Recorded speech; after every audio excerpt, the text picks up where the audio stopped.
Ka'bah, bangunan yang didirikan oleh Nabi Ibrahim dan Ismail, semakin ramai dikunjungi peziarah dari berbagai penjuru.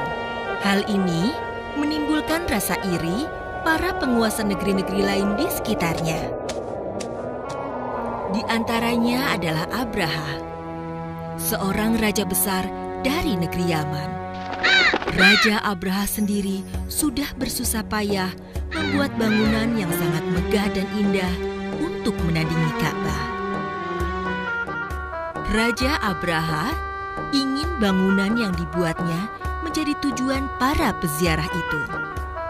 Nyatanya, meski sudah dihiasi dengan hiasan-hiasan yang paling indah, bangunan tersebut tidak mampu menarik minat para peziarah untuk berkunjung. Ka'bah tetap menjadi yang utama. Hal ini membuat Raja Abraha menjadi sangat gusar. Hei kalian, para pembesar Yaman, ada masalah penting yang hendak aku bicarakan dengan kalian tentang rumah ibadah kita. Aku telah mengerahkan para ahli bangunan terbaik yang ada di dunia ini. Aku menghiasinya dengan batu-batu dan karpet yang mahal. Lihatlah sendiri taburan emas, perak, dan mutiara menempel pada rumah ibadah itu. Tetapi, mengapa tidak banyak orang tertarik mengunjunginya? Tidak banyak orang yang berduyun-duyun datang menghormatinya setiap hari. Mereka justru pergi ke Ka'bah, bangunan yang jelek dan kuno itu. Mengapa mereka selalu berkunjung ke sana? Wahai Raja Abraha yang agung, aku pun heran dengan hal itu. Mungkin karena mereka memiliki keyakinan bahwa bangunan itu suci, yang membawa ketentraman dan kedamaian bagi mereka yang mengagungkannya. Mereka meyakini itu rumah Tuhan yang dibangun oleh orang-orang mulia yang menjadi utusannya. Itu omong kosong. Kepercayaan itu semata-mata karena kebodohan mereka. Dan mereka hanya ingin mengeruk keuntungan dari para peziarah. Tuanku benar, mereka hanya ingin keuntungan semata. Kita harus hentikan keserakahan mereka. Aku setuju itu. Kesabaranku sudah habis. Kita harus hancurkan Ka'bah. Dengan begitu, mereka akan berhenti berkunjung ke sana. Sekarang, bersiap-siaplah. Kita akan serbu dan hancurkan Ka'bah. Bawalah gajah-gajah kita, agar bangunan itu cepat hancur. Aku sendiri yang akan memimpin pasukan.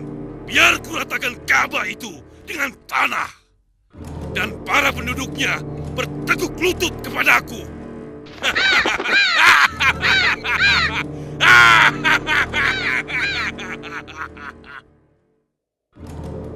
Demikianlah, Abraham menjadi gelap mata. Kedengkian dan kesombongannya mendorongnya untuk menghancurkan Baitullah.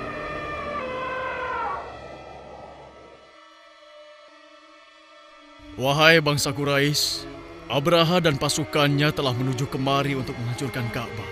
Cepat kita putuskan bersama, apakah kita akan melawan atau menyerah saja kepadanya? Kita akan melawannya. Enak saja dia menghancurkan kota yang kita sucikan ini. Aku tidak setuju. Betul, kita tidak terlatih untuk menghadapi pasukan seperti mereka. Aku tidak mau mati konyol. Ya benar, aku tidak mau mati konyol. Aku tidak mau. Ya benar, aku tidak mau mati konyol. Enak saja, aku tidak mau. Baiklah kalau begitu. Sebagai kesimpulannya, kita tidak akan melawan pasukan Abraha. Dan kita akan meminta Abdul Muthalib untuk menemui Abraha dan menyampaikan sikap kita. Setuju! Setuju! Ya, Setuju! Setuju! Setuju! Aku setuju! Setuju! Setelah musyawarah itu, Abdul Muthalib pun pergi menemui Raja Abraha.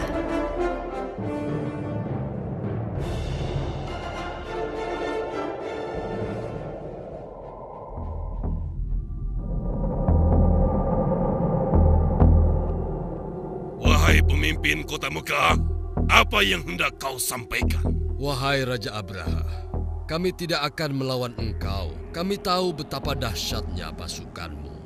Dan sungguh kami bukan tandinganmu. Bagus. Lalu untuk apa kau kemari? Aku ada sedikit persoalan pribadi. Aku kesini hendak meminta kembali 200 untaku yang dirampas oleh prajuritmu. Apa? Kau hanya meminta unta? Bagaimana dengan Ka'bah yang kau banggakan itu? Sesungguhnya Ka'bah itu ada pemiliknya, yaitu Allah. Biarlah pemiliknya yang akan menjaga, sementara unta-unta itu adalah milikku. Ambillah kalau begitu. Lebih baik kalian segera pergi dan menyelamatkan keluarga kalian agar tidak turut hancur bersama Ka'bah itu. Begitulah, Abdul Muthalib pun mendapatkan kembali 200 unta yang dirampas oleh pasukan Abraha. Dia pun bergegas menemui warga kota Mekah dan meminta mereka agar menyelamatkan diri. Setelah itu, dia menuju Ka'bah. Di depan pintunya dia berdoa kepada Allah Subhanahu wa Ta'ala.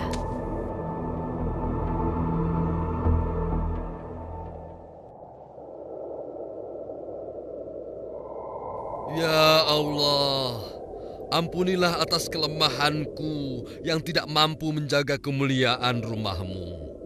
Engkaulah pemilik sejatinya, ya Allah. Maka kuserahkan kembali segalanya kepadamu. Sesungguhnya Engkau Maha Agung lagi Maha Perkasa. Pasukan Abraha melaju dengan angkuhnya. Mereka sangat yakin tidak ada satu kekuatan pun yang mampu membendung mereka.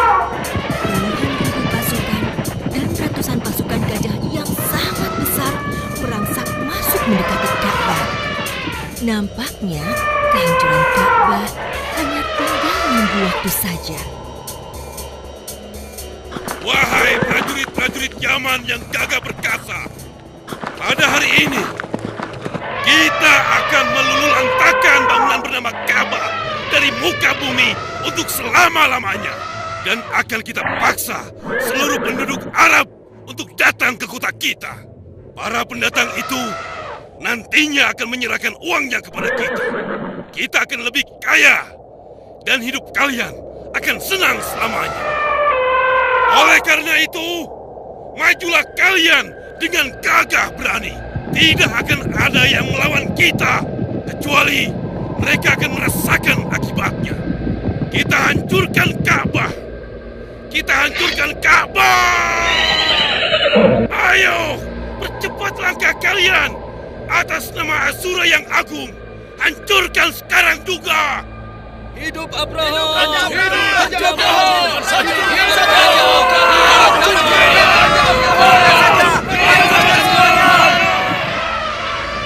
Raja Abraha terus memberikan perintah kepada pasukannya untuk maju menghancurkan Ka'bah.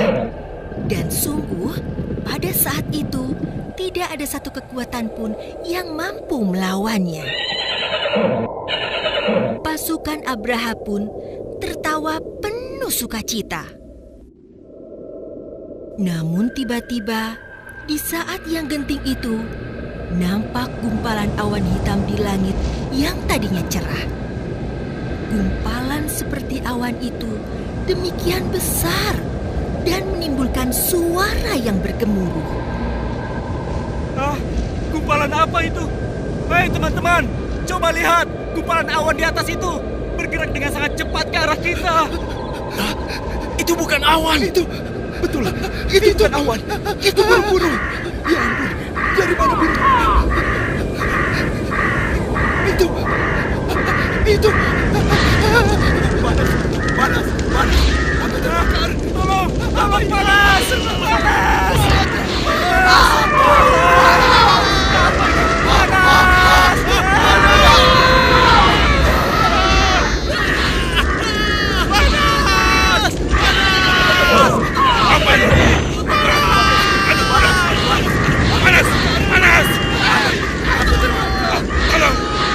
Tolong aku.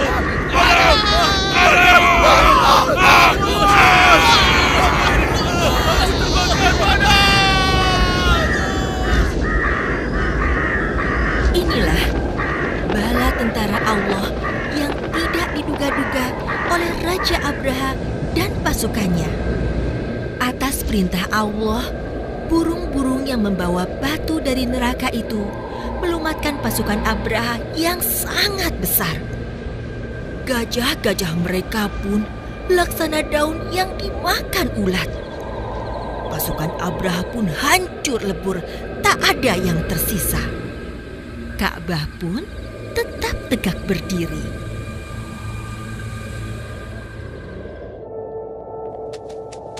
Demikianlah Allah menyelamatkan Ka'bah dengan caranya sendiri. Karena Ka'bah adalah rumah yang dibangun atas perintahnya. Dan Allah Subhanahu wa Ta'ala benar-benar menjaganya. Setelah peristiwa besar itu, Nabi Muhammad SAW dilahirkan. Maka tahun kelahiran Nabi Muhammad disebut juga dengan tahun gajah.